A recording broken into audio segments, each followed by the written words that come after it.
नमस्कार ओडिशा। आज अगस्ट 15 तारिख शनिवार। आसंतु नजर पकाइबा आज दिनर टॉप 20 गुरुत्वपूर्ण खबर उपरे। प्रत्येकटी खबर आपणको पई गुरुत्वपूर्ण, तेणु वीडियो को शेष पर्यंत निश्चिंत देखंतु। ता पूर्वरु चैनल रे नुआ थिले चैनल को सब्सक्राइब करी पाखरे आସୁଥିବା बेल आइकन को ऑन करंतु। प्रत्येक दिन सुप्रभातर प्रथम खबर सर्वप्रथमे देखिबा पई। तेबे आसंतु आजर संपूर्ण खबर उपरे नजर पकाइबा। आजर प्रथम खबर, भारत आनिबो 60टी महाबली विमान, 1 लाख कोटी बड़ डील फाइनाल। भारतीय वायुसेनार परिवहन व्यवस्था रे नुआ जुग आरंभ हेबाको जाउछि। बहु दिन धरि भारतीय सेना रे मेरुदंड साजिथिबा पुराना एंटोनोव AN-32 विमान गुड़िक खूब शीघ्र अवसर नेबाको जाउछंती। आ सेमानक स्थान रे 60टी अत्याधुनिक मल्टी रोल ट्रांसपोर्ट एयरक्राफ्ट। एथिपाई केंद्र प्रतिरक्षा मंत्रालय पक्षरु प्राय 1 लाख कोटी टंकार मेगा टेंडर जारी होईछि। सेनार क्षमता वृद्धि सहित मेक इन इंडिया अभियान रे देशर अर्थनीति पाई भी यह बड़ प्रभाव पकाइबो। परवर्ती खबर, सुना दर कमिथिबा बेले स्थिर रहिछि रूपा दर। जानंतु आजिर दाम। गहना किनिबा पूर्वरु नजर पकांतु केउ सहर रे केते रहिछि सुना दर। तेबे जदि आपण आज सुना किनिबाकू चाहुचंती बा योजना करिसंती, तेबे प्रथमे जानि नियंतु आजिर सुना दर। आज भारतीय बजार में 24 कैरेट सुना 1,52,890 टंका रही। 22 कैरेट सुना दर 1,40,150 टंका छुई। राजधानी भुवनेश्वर में 24 कैरेट सुना मूल्य 10 ग्राम पिछा 1,52,890 टंका रही बेले 22 कैरेट सुनार मूल्य 1,40,150 टंका को पहुंची। मुंबई में 24 कैरेट मूल्य 1,52,890 टंका और 22 कैरेट मूल्य 1,40,150 टंका रही। नुआदिल्ली में 24 कैरेट 1,53,040 टंका और 22 कैरेट 1,40,300 टंका रही। दक्षिण भारतर प्रमुख सहर चेन्नई में 24 कैरेट मूल्य 1,53,170 टंका थिबा बेले 22 कैरेट मूल्य 1,40,400 टंका रही। पूर्व भारतर प्रमुख सहर कोलकाता रे यथाक्रमे 1,52,890 और 22 कैरेट मूल्य 1,40,150 टंका रही। अन्यपटे रूपा मूल्य किलो पिछा 2,55,000 टंका होइछि। परवर्ती खबर, 2027 जनगणना रे बदलिबो नियम, हेबो डिजिटल सर्वे। केंद्र सरकार 2027 जनगणनार द्वितीय पर्याय पई 40टी प्रश्न चिन्हट करिसेंती। एहारी मध्यरे लोकमाननकु सेमानकर अनुसूचित जाति, अनुसूचित जनजाति, जाति एवं कोविड-19 टीकाकरण स्थिति संपर्क में प्रश्न कराजिबो। एहा 1931 मसीहा परे प्रथम व्यापक जाति जनगणना हेबो, जहाँ 2027 जनगणना भारतर प्रथम संपूर्ण डिजिटल जनगणना हेबो। परवर्ती खबर, बढ़ुछि नदीर जलस्तर। 3 जिल्ला रे बन्या स्थिति, 45 पंचायत प्रभावित। जाजपुर, भद्रक, बालेश्वर जिल्ला रे पुणी बन्या स्थिति। बैतरणी रे पुणी बन्या जल बढ़िछि। सीनियर ऑफिसर नियोजित अछंती। बुढ़ा बळंगरे बन्या स्थिति सृष्टि होइछि। स्वतंत्र रिलीफ कमिशनर राजेश प्रभाकर पाटिल सूचना दैछंती।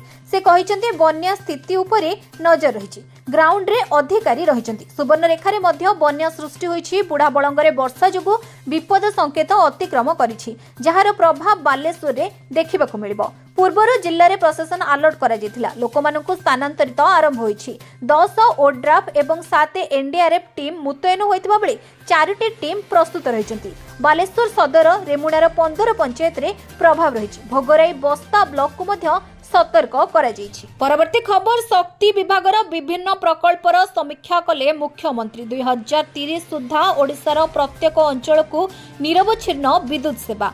2030 मसीहा सुधा ओडिशार प्रत्येक अंचल को निरवच्छिन्न और गुणात्मक विद्युत सेवा पहुंचाइबाकू लक्ष्य रखिछंती राज्य सरकार। लोकसेवा भवन में शक्ति विभागर विभिन्न प्रकल्पर समीक्षा करी एहा उपरे गुरुत्व दैछंती मुख्यमंत्री मोहन चरण माझी। वर्तमान राज्य में 210टी ग्रिड सब स्टेशन कार्यक्षम रही। गत 2 वर्ष में 15टी नुआ ग्रिड सब स्टेशन स्थापन सह 788.99 सर्किट किलोमीटर ट्रांसमिशन लाइन बिछा जाइछि। आगको विद्युत चाहिदा और द्रुत शिल्पायन को दृष्टि रखी 765 केवी ग्रिड रो रिंग सिस्टम तैयारी करा जाउछि। परवर्ती खबर, कालीठू 3000 टंका किणिबे सिलिंडर। आज राति 12टा पूर्व करंतु एही काम। जदि आपण ए पर्यंत निजर एलपीजी कनेक्शन रो ई केवाईसी करि नाहंती, तेबे 16 अगस्त 2026 पूर्व एही काम निश्चय शेष करि नियंतु। अविरत एलपीजी सेवा जारी रखिबा पई तैल कंपनी गुड़िक आधार आधारित ई केवाईसी बाध्यतामूलक करिसेंती। ई केवाईसी द्वारा प्रकृत ग्राहक मानकु चिन्हट कराजे एवं नकली किंबा डुप्लिकेट कनेक्शन बंद कराजे। एहा छडा उज्ज्वला योजना अधीन रे मिलुथिबा सब्सिडी सुरक्षित रहे एवं गैस सिलिंडर कला बजारी उपरे रोक लगी जाए। सूचनायोग्य जे जो उपभोक्ता माने पूर्वरु ई केवाईसी कर सारी सेमानकु पुणी थरे करिबार आवश्यकता नाही। इंडियन उपभोक्ता माने निज फोन रे इंडियन ऑयल वन ऐप एवं आधार फेस आरडी ऐप डाउनलोड करंतु। निजर पंजीकृत मोबाइल नंबर द्वारा लॉगिन करंतु एवं माई प्रोफाइल को जाई 16 डिजिट रो एलपीजी आईडी लिंक करंतु और री केवाईसी विकल्प उपरे क्लिक करंतु। परवर्ती खबर पुणी ओडिशा को फेरिला कोविड। पुणी ओडिशा को फेरिला कोविड। राजधानी भुवनेश्वर रे पुणी जणे कोविड आक्रांत चिन्हट होइतबा सूचना मिलछि। बरमुंडा अंचल जणे 50 वर्षीय व्यक्ति कोविड पॉजिटिव चिन्हट होइतबा बेले से एक घरे हॉस्पिटल में भर्ती होई चिकित्सित हेउथिबा नै जणा पड़िछि। ए नै हॉस्पिटल कर्तृपक्ष सूचना दैछन्ति। तेबे आक्रांतक केउठारु संक्रमित होइछन्ति से नै सूचना मिली नाही। विगत किछि दिनर व्यवधान परे पुणी ओडिशा को फेरिछि कोविड। परवर्ती खबर बढ़िछि पेट्रोल एवं डीजेल दर। गाड़ी रे तेल पकाइबा पूर्वरु जानन्तु दाम। आज पेट्रोल और डीजेल दर में कौनसी परिवर्तन होई नहीं। आज भुवनेश्वर में पेट्रोल दर 110 टंका 49 पैसा रहितबा बेले डीजेल दाम प्रति लिटर पिछा 102 टंका 15 पैसा रही। सेपरी दिल्ली रे पेट्रोल लिटर पिछा 102 टंका 12 पैसा और डीजेल दर 95 टंका 20 पैसा होइछि। मुंबई रे पेट्रोल लिटर पिछा 111 टंका 21 पैसा होइथिबा बेले डीजेल लिटर पिछा 97 टंका 83 पैसा रही। सेपरी कोलकाता रे पेट्रोल दर 113 टंका 51 पैसा थिबा बेले डीजेल दर 69 टंका 82 पैसा रही। चेन्नई रे पेट्रोल दर 107 टंका 77 पैसा थिबा बेले डीजेल दाम 69 टंका 71 पैसा रही। परवर्ती खबर राशन नेउथिबा लोकंको पई जरूरी खबर। एणिके खाता को आसीबो टंका। जानन्तु नुआ नियम।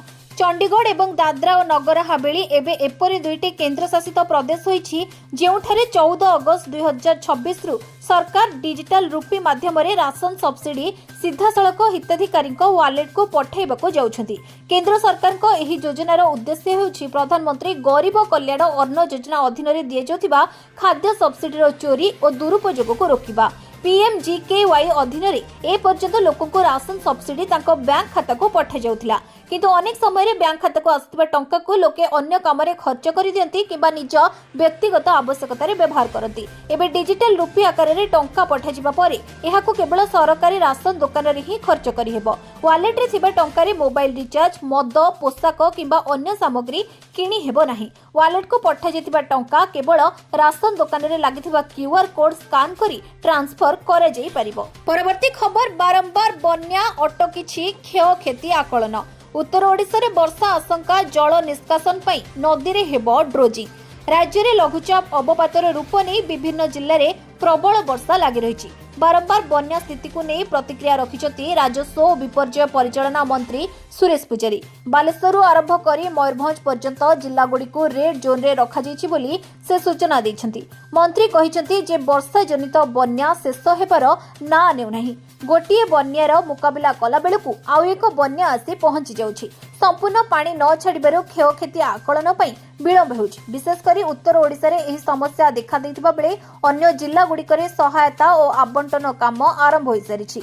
एलनिनो कारणरो कम वृष्टिपात हेबो बोली आकलन होइतिले मध्य एहा अपेक्षा 65% अधिक वृष्टिपात होइछि।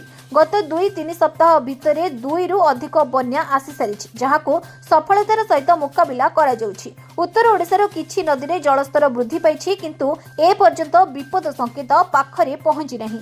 तथापि आगामी 24 घंटा प्रबल वर्षा हेबाको थिबारु जलसेचन विभाग सचेतन रहिछि एवं एसआरसी जिल्लापाल मानक सहित लगातार जोगाजोगरे अछन्ति।